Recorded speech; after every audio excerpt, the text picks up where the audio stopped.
Ricis sama Rian, kita mau kasih lihat dulu sama Sobat Ambiar karena Ria Ricis itu kalau buat kita bukan bintang tamu, bukan sekedar bintang tamu, tapi juga sudah menjadi keluarga, selalu mampir ke sini datang berbagi cerita. Nah, kita mau kasih lihat juga nih pengalaman hidup dari Ria Ricis tentang cintanya yang terangkum di Pagi-Pagi Ambiar ini dia.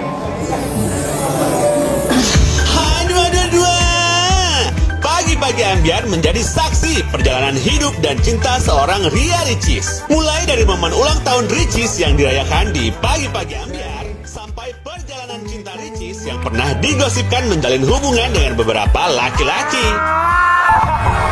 Entah kenapa nggak tahu. Iya, Semoga ke depan lebih baik lagi. amin. Jodoh tidak ada yang tahu. Betul sekali. Kita pasrahkan sama Allah. Betul. Sehat selalu dan bahagia selalu. Amin, amin, amin, Amin. amin. Namun akhirnya, Ricis melabuhkan hati pada laki-laki pilihannya, Teuku Ryan. Ria Ricis dan Teuku Ryan resmi mengucap janji sehidup semati pada tanggal 12 November 2021. Berbalut suasana haru, Teuku Ryan berhasil mengucap ijab kabul dalam satu tarikan nafas. Saya terima nikah dan kawinnya Rianita binti Suryanto dengan mas kawin yang tersebut tunai.